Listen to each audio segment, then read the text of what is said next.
ખ્રિસ્તમાં મારા વહાલા ભાઈઓ અને બહેનો, હું પાસ્ટર રવિન્દ્ર ગામિત આજે ફરી એકવાર તમ દરેકને આવકાર કરું છું. આજના આ ચોથા ત્રિમાસિકના 13મા સાબાસાના પાઠની અંદર આજે ફરી એકવાર હું તમારું એક હાર્દિક સ્વાગત કરું છું. વહાલાઓ, આજે જે આપણે સાબાસાના પાઠની અંદર અધ્યયન કરવા તરફ જઈ રહ્યા છે, ત્યારે આજના સાબાસાના પાઠની અંદર અધ્યયન માટે આપણી સાથે મહેમાનો જોડાયા છે. હું તે મહેમાનોને વિનંતી કરીશ કે તેઓ આજે પોતાનું ઓળખાણ ફરી એકવાર તમને આપશે. હું છું અલ્પેશ ગામિત અને હું તમને આજે રવિવારનો પાઠ તમે ત્યાં હતા અને સોમવારનો પાઠ પ્રામાણિકતા અને સત્યમાં માર્ગદર્શન કરીશ. હું છું તમારી સાથે પાસ્ટર યુસુફ ગામિત. હું મંગળવારનો પાઠ અને બુધવારનો પાઠ જે સેવા આપવા માટે સ્વતંત્ર અને મૂર્તિ પૂજાના જોખમો વિશે આપણે અધ્યયન કરીશું. આવો આપણે આજના 13મા સાબાસાના પાઠને જ્યારે આગળ વધાવીએ તે સમય દરમિયાન આજનું જે સ્મૃતિ સૂત્ર છે એમને આપણે વાંચીશું.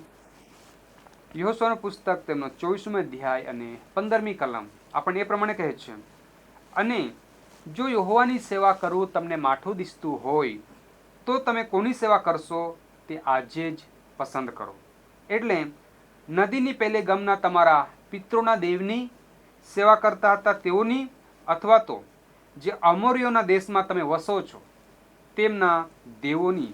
પણ હું અને મારા ઘરના તો અમે યહોવાની જ સેવા કરીશું.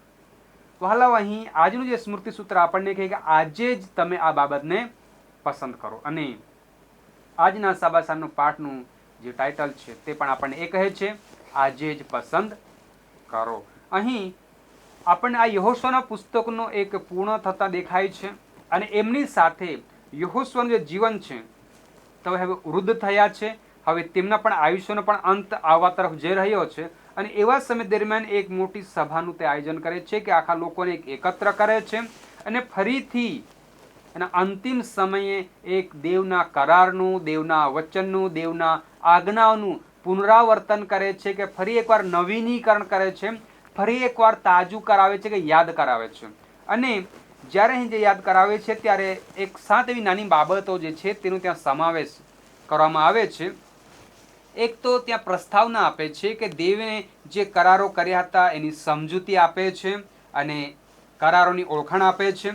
ત્યાર પછી ઇતિહાસમાં, ઐતિહાસિક બાબતમાં શું શું બન્યું હતું એ બાબતો, અને એ બાબતો દરમિયાન દેવ અને દેવના લોકો વચ્ચેના સંબંધો કેવા હતા એ બાબતોની યાદ અપાવે છે.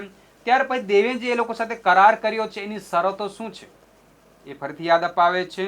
અને એવા સમય દરમિયાન દેવ સાથે વફાદાર રહેવાનું, દેવ પર આધાર રાખવાનું અને દેવની સાથે સંપૂર્ણ નિષ્ઠાથી રહેવાની એ વાતો ત્યાં યાદ આપવામાં આવી છે. અને એમની સાથે આજ્ઞા પાલન તોડવાથી આશીર્વાદ આવે છે અને આજ્ઞા તોડવાથી શ્રાપ આવશે એની યાદ અપાવે છે. અને જે કરારો કર્યા છે એમાં આપણે પ્રતિબદ્ધ થઈને એક આપણે દેવની સાથે રહેવાની વાત આવે છે. અને ભવિષ્યમાં જે દેવના વચનો છે એમાં રહીને દેવ પોતે સાક્ષીરૂપ બને છે. અને એમની સાથે જે કરારો છે એ કરારોને સર્વ લોકો મંજૂરી આપે છે કે હા, અમે એ પ્રમાણે કરીશું. તો આ બાબતો આજના આપણે સબાસાના પાઠના અંદર શીખવા જે રહે છે. અને સાથે આપણે એ બાબત ધ્યાન રાખવાની છે કે દેવના કરારો કોઈ રીતે બદલાશે નહીં, કોઈ બદલી નહીં શકતું, કે કોઈ ચાહે રાજા હોય કે ચાહે કોઈ પણ હોય, યહોવા દેવનો કરાર છે એ કોઈ બદલી નથી શકવાનું. તો આવો આજના આ સાબાતના પાઠને આપણે આજે જ પસંદ કરવાના છે. આ કરારોમાં રહીને એ બાબતને આપણે વધુ આગળ શીખવા પ્રયત્ન કરીશું. ત્યારે આપણા મહેમાનો છે એ આપણને આગળ વધારે વધુ સમજણ આપશે. ત્યારે હું પાસ્ટર અલ્પેશભાઈને વિનંતી કરીશ કે આ સાબાસાના પાઠની અંદર વધુ સમજણ આપણને આગલા ભાગોમાં આપશે. વહાલા વિશ્વાસો, આવો આપણે આગળના અભ્યાસની અંદર જઈશું. આપણને યહોશુઆ તેનો 24મો અધ્યાય અને 1લી કલમ કહે છે કે યહોશુઆએ છે ઇઝરાયેલના સર્વ કુળોને શેખેમમાં એકઠા કરીને ઇઝરાયેલના વડીલોને, તેમના મુખ્ય પુરુષોને, તેઓના ન્યાયાધીશોને અને તેમના સરદારોને બોલાવે છે અને તેઓ દેવની આગળ રજૂ થાય છે. અહીં જે સ્થળે આ બધા લોકો યહોશુઆ ભેગા કરે છે એ સ્થળ છે શેકેમ. અને આપણને શેકેમ સ્થળ એ યાદ અપાવે છે ઇબ્રાહિમનું, કે જ્યાં ઇબ્રાહિમને જે પ્રથમ ભૂમિનું વચન ભૂમિનો કરાર આપવામાં આવ્યો હતો. એ એટલે કે ઉત્પત્તિ તેનો 12મો અધ્યાય અને 6 થી 7મી કલમની અંદર જે આશીર્વાદનું વચન આપવામાં આવ્યું હતું વહાલાઓ, એ સ્થળ કે શેખેમ એ લોકો ફરી વખત ભેગા થાય છે અને એ સ્થળે જે વચન પૂર્ણ થયું છે એ આપણને શીખવા મળે છે કે ખરેખર જે આટલા વર્ષો પહેલાં છે ઇબ્રાહીમને વચન આપવામાં આવ્યું હતું એ જ સ્થળે છે એ લોકો ભેગા થાય છે અને આ કરારને યાદ કરે છે, એટલે કે દેવની કૃપાને યાદ કરે છે કે દેવે ખરેખર અમારા માટે એ વચન પૂર્ણ કર્યું છે. અને ફરી વખત એ લોકોને યાદ અપાવે છે અને એ લોકો યાદ કરે છે અને દેવના વચનોનું અથવા કરારોનું નવીનીકરણ એ લોકો કરે છે. અહીં જોઈએ છે કે તમારા વચનોના અન્ય દેવને, તમારા વચ્ચેથી અન્ય દેવને દૂર કરો. યોશુઆ એ લોકોને યાકૂબના વચનોની શબ્દને યાદ અપાવે છે કે આજે આપણે જ્યારે એકઠા મળ્યા છે ત્યારે આપણે ફરી વખત આપણા હૃદયને પૂછીએ, આપણા સમાજને પૂછીએ, એટલે કે શું આપણે એવી બાબતો પસંદ નથી કરી લીધી ને જે દેવની વિરુદ્ધ છે, દેવનું અપમાન કરે છે? એટલા માટે અહીં કહે છે કે દરેક વસ્તુઓ જે આપણા દેવ વચ્ચે જે વસ્તુઓ આવે છે એને દૂર કરો, જે મૂર્તિ પૂજાય તે દૂર કરો. અને કહે છે કે આપણે ફરી વખત દેવની સેવામાં આગળ વધીએ. દેવના લોકોએ દેવ સિવાયના અનેક બાબતો છે એને દૂર કરવી જોઈએ. અને અહીં આપણને એ નવીનીકરણ છે એ શું યાદ અપાવે છે? દેવના વચનો યાદ અપાવે છે. કયા વચનો? કે જ્યારે દેવ છે, પરમેશ્વર છે, વચન આપે છે, મેં આપ્યું હતું, મેં તમને મોકલ્યો હતો અને હું તમને બહાર કાઢી લાવ્યો છે. આવા વચનો છે. આ શું બતાવે છે? દેવની કૃપા બતાવે છે, દેવના વચનો બતાવે છે કે જે કંઈ ઇઝરાયેલીનો ઇતિહાસ બન્યો હતો, ઘણો મહાન ઇતિહાસ બન્યો હતો, ના તો એ પોતાના કાર્યથી નહીં પરંતુ દેવના જે સામર્થ છે એનાથી, દેવની કૃપાથી એ ઇતિહાસ બનેલો હતો. એ જમીન, જે વિજય અને જે ઓળખ એ લોકો પોતાના ઇઝરાયેલ તરીકે હતી, એ બડાઈ કરવાની નહીં હતી પરંતુ એ દેવની સેવા માટે હતી અને દેવની એ ઓળખ આપેલી હતી. આજે જોઈએ છે કે ભૂતકાળની જે વાતો હતી અને વર્તમાનની જે બાબતો હતી એ એક જ વાત શીખવે છે, એટલે કે દેવની સેવા કરવા વિશે શીખવે છે. યોશુઆ કહે છે કે જે કંઈ પેઢી હોરેબ ખાતે હાજર ન હતી એ પણ ત્યાં હતી અને એ લોકો જે કંઈ કાર્ય છે એ લોકોના ભૂતકાળમાં થયા હતા એ લોકોને યાદ કરે છે અને એ લોકોની નવી પેઢીને યાદ અપાવે છે કે દેવે અમારા માટે શું કર્યું હતું અને ભવિષ્યની પેઢીને યાદ કરવાનું એ લોકોએ કાર્ય છે પસંદ કર્યું. એ લોકોએ યાદ અપાવ્યું કે અમારા દેવે છે, આપણા દેવે છે, ઇબ્રાહીમના દેવે છે, યાકૂબના, ઈસાકના દેવે છે, યુસુફના દેવે શું કર્યું હતું અને કયા વચન આપ્યા હતા એ પેઢીને યાદ અપાવ્યું હતું. એવી જ રીતના આપણે પણ આપણી મંડળીના લોકોને, આપણી આવનારી પેઢીને યાદ અપાવીએ કે આપણે કોની સેવા કરીએ છીએ, કે જે આપણા વચનોને આપણને આશીર્વાદ આપે છે અને એ કેવી રીતના સેવા કરી શકીએ? તો એ છે પ્રામાણિકતા અને સત્યમાં. આપણે જ્યારે આ શબ્દને જોઈએ છીએ ત્યાં હિબ્રુ શબ્દ તમીમ અને ઇમેટ વાપરવામાં આવ્યા છે. તમીમનો થાય છે કે પૂર્ણતા અને ખોટ વગરનું, હૃદયવાળું, અને સત્યતા એટલે કે વિશ્વાસ યોગ્ય, ભરોસા પાત્ર વગર. આજે દેવની સેવા એ કરવાનો કોઈ વચ્ચેનો માર્ગ નથી. આપણે મૂર્તિ કે આ તે નથી, કોઈ વચ્ચેનો માર્ગ નથી. આપણે એની સત્યતાથી અને પ્રામાણિકતાથી આપણે એની સેવા કરી શકીએ છીએ. આજે દેવ પોતાના લોકોને જે રીતે વિશ્વાસુ છે તે રીતે આપણે પણ દેવ પ્રત્યે વિશ્વાસુ રહેવું પડશે અને આપણે એનો આદર કરવો પડશે. આજે આપણે નાનપણથી જો દેવના વચનોને આધીન રહીશું તો એ ભય નહીં પરંતુ એ આદરની અંદર ફેરવાશે. પરંતુ સમય જતાં એ ભયની અંદર ફેરવાશે, કારણ કે એ ત્યાર પછી વચનો સ્વીકારશે. પરંતુ જો નાનપણથી એ વચનોનું આજ્ઞાનું પાલન કરશે તો એ આદર બનશે, ભય નહીં. અને જે પ્રમાણે યોશુઆએ પસંદ કર્યું કે પણ હું ને મારું ઘર તો યહોવાની જ સેવા કરીશું.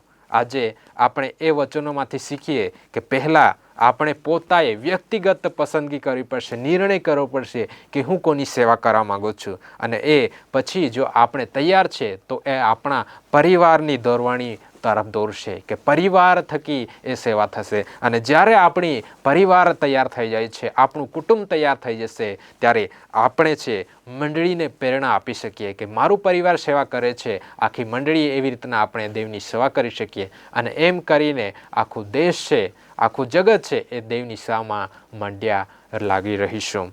એટલા માટે આજે યોશુઆના ઉદાહરણથી આપણે એ શીખીએ કે આપણે આધ્યાત્મિક નેતૃત્વ એ પોતાનાથી અને ઘરથી શરૂઆત થાય છે. આજે આપણે વ્યક્તિગત અને આપણા કુટુંબ અને આપણા પરિવાર વતી આપણે ખુદને પ્રશ્ન પૂછીએ કે દરેક પોતાને આજે પ્રશ્ન પૂછીએ કે આજે હું કોની સેવા પસંદ કરીશ.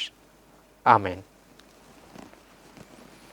વહાલાઓ, અહીં આપણે સુંદર તે બાબત આજે શીખ્યા છે. અને ત્યાં આપણે જોવા મળે છે કે તમે ત્યાં હતા, એટલે કે કરારના સમય દરમિયાન ત્યાં હતા, અને જે કરારો થયા એની એ લોકો સાક્ષીદાર ઠરે છે. અને એમની સાથે સાથે એ જે લોકોએ સાંભળ્યું, જે કરારો કર્યા એમાં પ્રામાણિકપણે રહેવાનું છે.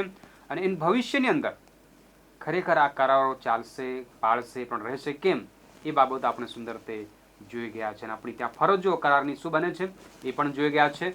હવે આપણે આગળના ભાગમાં વધીશું ત્યારે આપણા મધ્ય પાસ્ટર ઈસુભાઈ છે તે આગળનો પ્રકાશ આપણામાં લાવશે. સારું, આ સમયે આપણે મંગળવારનો પાઠ જે સેવા આપવા માટે સ્વતંત્રતા વિશે જણાવે છે. અહીં દેવના એક સાચા અને વિશ્વાસુ આગેવાન તરીકે યહોશુઆ જ છે એ તેમના લોકોની સ્વતંત્રતા ઈચ્છાનો આદર કરે છે. અને એ ઈચ્છે છે કે ઇઝરાયેલીઓ મજબૂરીની અંદર દેવની સેવા ના કરે, પરંતુ પોતાની ઈચ્છાથી દેવની સેવા કરવા માટે તેઓ મુક્ત પસંદગી કરી શકે. તેઓ મુક્ત પસંદગીથી દેવની સેવા કરશે. એ બાબત માટે અહીં તેઓને કંઈક પૂછવામાં આવે છે, જે પ્રમાણે પાસ્ટર અલ્પેશે કીધું કે તેઓ શેખેમ નામના એક જગાએ એકઠા થયા, અને યહોશુઆએ જે છે તે દરેકને પૂછે છે, તમે કોની સેવા કરવા માગો છો? અહીં ઇઝરાયેલી લોકો પણ જવાબ આપે છે, પણ તે પહેલા હું કહેવા માંગે છે, યહોશુઆનો જે ભાર હતો કે દેવની સેવા કરવી એ મજબૂરીની અંદર ના હોવી જોઈએ. પસંદગીથી યહોશુઆ ઈચ્છે છે કે લોકો દબાણથી નહીં, પરંતુ મુક્ત ઈચ્છાથી દેવની સેવા કરે. દેવ કોઈને બળજબરીથી નથી ઈચ્છતા. માટે જ જે છે યહોશુઆ તેઓને પૂછે છે, તમે કોની સેવા કરવા માંગો છો? કેમ કે અહીં 24 અને તેનો 15 કલમની અંદર લખવામાં આવ્યું છે કે તેઓના દેવની પણ હું ને મારા ઘરના તો યહોવાની જ સેવા કરીશું. અમે તો યહોવાની સેવા કરનાર છે, તમે કોની કરવા માંગો છો?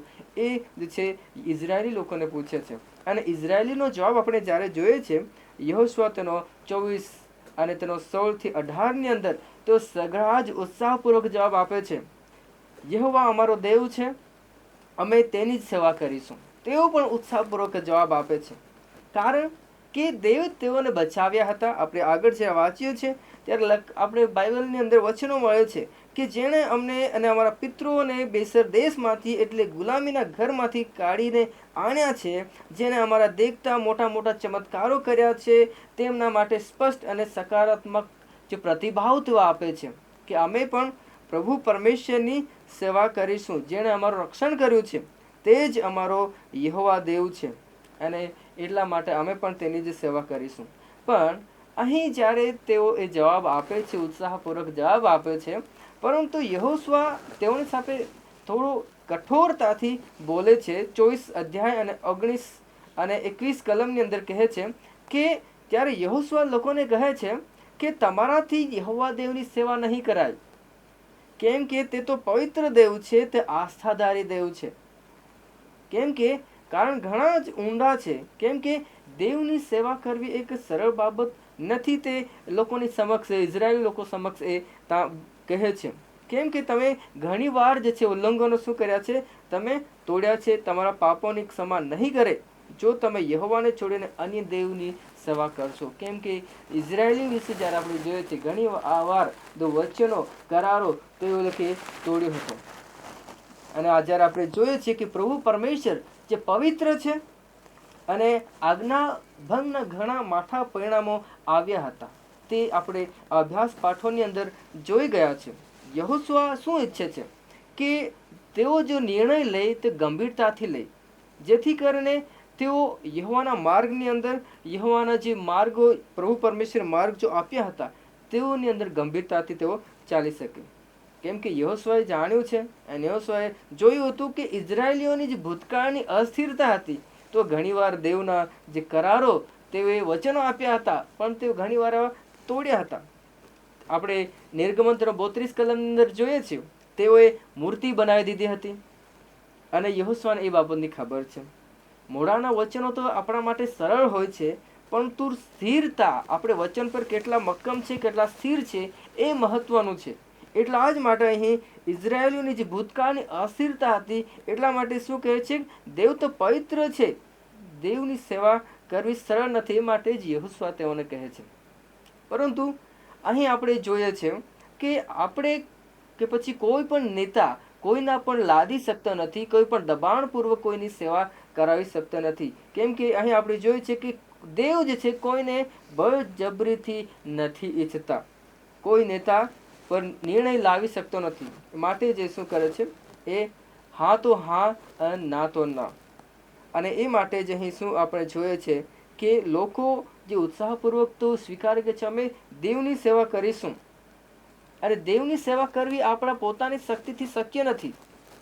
હલાવ, સાચી સેવા કરારના સંબંધથી આવે છે, કે આપણે યોજનાપૂર્વક કે નિયમ પ્રમાણે કે પછી રિવાજોથી દેવની સેવા કરી શકતા નથી, પણ એ કરાર જે પ્રભુ પરમેશ્વરની સાથે આપણે બાંધીએ છીએ એના થકી આવે છે. વાલાઓ, એ દેવની સેવા એ મજબૂરી આપણા માટે ના હોવી છે, પરંતુ આપણે સ્વતંત્રતાથી અને સ્વતંત્ર હૃદયથી આપણે દેવની સેવા કરવી મહત્વની છે. એને પ્રભુ પરમેશ્વરની સેવા કરવા માટે આપણું સ્વતંત્ર હૃદય માંગી લે છે. વાલાઓ, અને વચન જે ગંભીર છે અને દેવની સેવા જે જીવનની તમામ દિશાઓનો જે છે શું કરે છે, નિર્દેશ કરે છે. વહાલો, આપણે જોઈએ છે કે કઈ પ્રમાણે ઇઝરાયેલીઓ મૂર્તિ પૂજાની અંદર કરાર તોડીને અને પ્રભુથી વેગળા થયા હતા અને તેઓના માઠા પરિણામો પણ તેઓ ભોગવ્યા હતા. આપણે બુધવારના પાઠની અંદર એ જ બાબત જોનાર છે કે મૂર્તિ પૂજાના જોખમો શું આવશે. જે યહોશુઆ 34 અને 22 કલમની અંદર આપણે જોઈએ છે, યહોશુઆ તેઓને કહે છે કે કહ્યું કે તમે પોતે તમારા સાક્ષી છો કે તમે જાતે તેની સેવા કરવાને યહોવાને પસંદ કર્યા છે. ત્યારે તેઓએ કહ્યું અમે સાક્ષી છીએ. અને તેઓ કે તમે તમારી મધ્યથી અન્ય દેવોને શું કરો, તમે દૂર કરો અને તમારું હૃદય પ્રભુ પરમેશ્વર ઇઝરાયેલના દેવ યહોવાની ગમ વાળો. જ્યારે મૂર્તિ પૂજાના જોખમો જે છે એ આપણે જોઈએ છે, અને એટલા જ માટે અહીં યહોશુઆ પણ શું કરે છે કે તમારું જે હૃદયો છે એ મૂર્તિ પૂજાઓથી તમે શું કરો, એ પ્રભુ તરફ વાળો. ઇઝરાયલની વચ્ચે જે ઘણી જ એવી બાબતો હતી કે મૂર્તિઓ તેઓના દૂર દેશમાં ન હતી, પરંતુ તેઓની અંદર હતી. તે ઇઝરાયલની વચમાં જ હતી, તેઓના ઘરમાં હતી, તેઓના વસ્તુમાં, તેઓના હૃદયમાં હતી. મૂર્તિઓ જ છે જે જોખમ સજીવન કરે છે. વાલાઓ, અહીં હૃદય જે છે દેવ તરફ વાળવું એ સ્વાભાવિક બાબત નથી. એટલા માટે યહોશુઆ શું કહે છે કે તમારા હૃદયો તમે યહોવા પરમેશ્વર તરફ વાળો. અને હિબ્રુ શબ્દ નતાહા, તેનો અર્થ છે દિશા બદલો અથવા તો વાળી દો છે.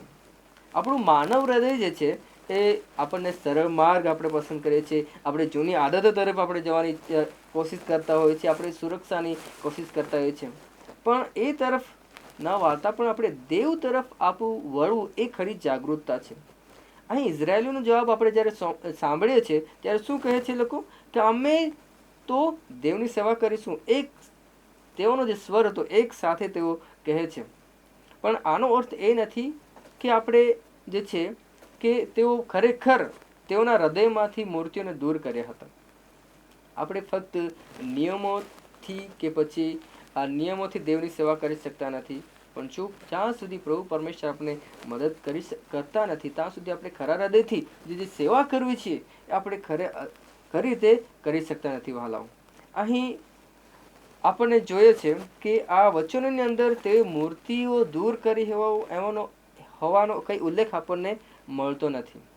લોકો તો વચન તો આપે છે પણ હૃદય ફેરવવાનું કામ અધૂરું રહી જાય છે. અહીં આપણે જોઈ શકીએ છીએ કે સાચું અનુસરણ કરનાર કરતા તો શું માંગી લે છે, કે વાસ્તવિક પરિવર્તન માંગે છે. વહાલો, આપણને આપણા જીવનમાં જો આપણે લાગુ કરવા જેવી બાબતો છે આ પાઠમાંથી, કે દેવને આપણે જે વચનો આપીએ છીએ કે હું બદલી જઈશ, જે મારા જીવનની અંદર પાપ છે હું છોડી દઈશ, હું જે આ કરું છું હવે મારે નથી કરવું. પરંતુ આપણે શું એ વચનો દેવની સાથે બાંધીએ છીએ? શું આપણે પૂરા કરીએ છીએ? એ આપણે વિચારવાનું બાબત છે. આજે આપણા જીવનની અંદર ઘણી એવી બાબતો, ઘણી એવી મૂર્તિઓ હોઈ શકે છે. મૂર્તિઓ ફક્ત મૂર્તિઓ નથી, પણ એ કોઈ પણ હોઈ શકે છે જે દેવ કરતાં આપણે વધારે પ્રાધાન્ય, દેવ કરતાં વધારે મહત્વ જેને આપીએ છીએ એ પણ શું છે? મૂર્તિઓ છે. હૃદય તેઓ તરફ વાળું આપણું રોજિંદા નિર્ણય છે કે આપણે પ્રભુના તરફ આપણે આપણું હૃદય વાળવા માંગીએ છીએ કે જગતની વસ્તુઓ તરફ.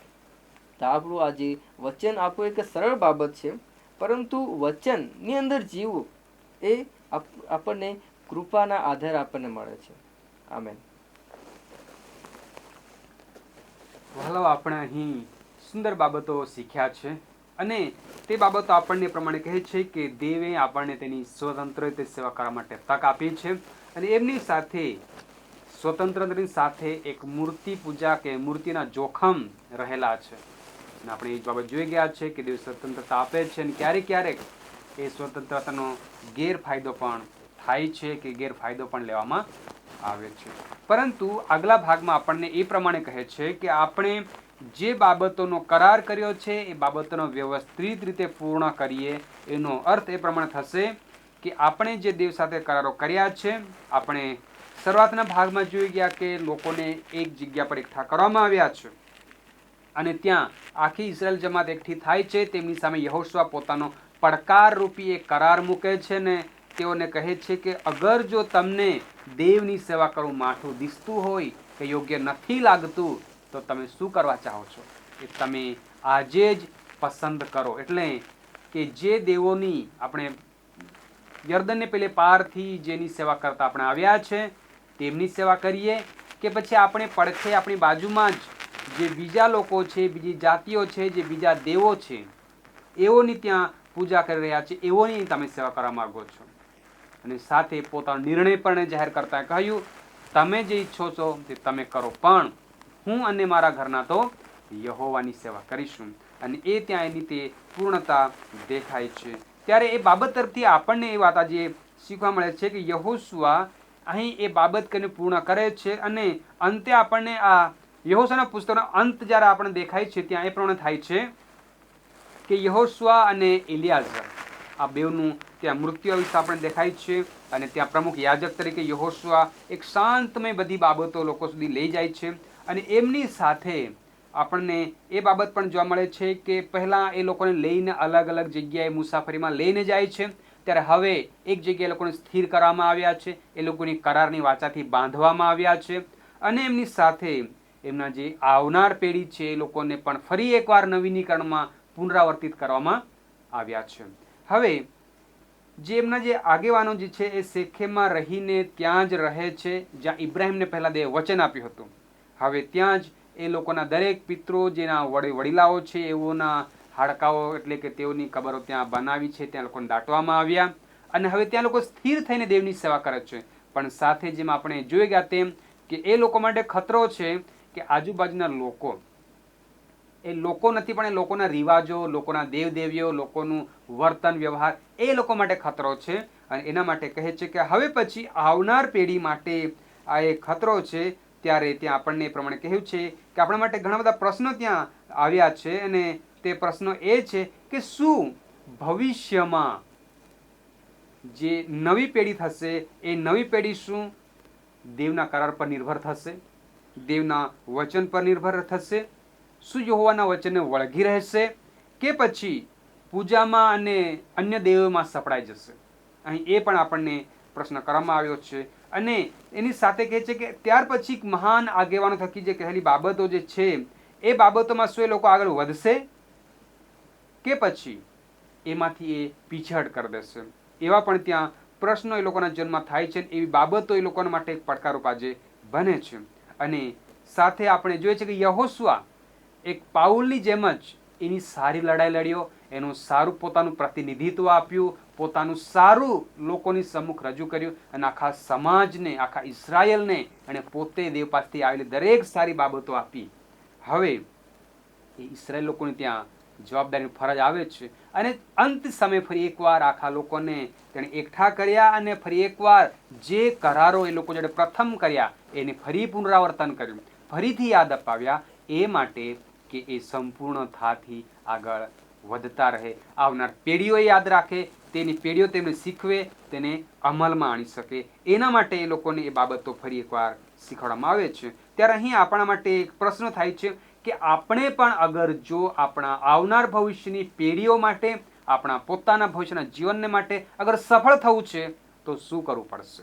એ તમારા અને મારા માટે પ્રશ્ન છે. અને એના માટે આજે જ આપણે નિર્ણય લેવાની અગત્ય છે. કેમ કે આજના સવાસનો પાઠનો એ જ કહે છે કે આજે જ નિર્ણય કરો, કે આજે જ પસંદ કરો. અને એના માટે જેમ યહોશુઆ એની લડાઈ લડ્યો અને દરેક બાબતમાં લોકોને નમૂનો આપ્યો, પાઉલ કહે છે કે હું સારી લડાઈ લડ્યો, મેં મારી દોડ પૂરી કરી, તો આપણે એમાંથી શીખી શકીએ છીએ.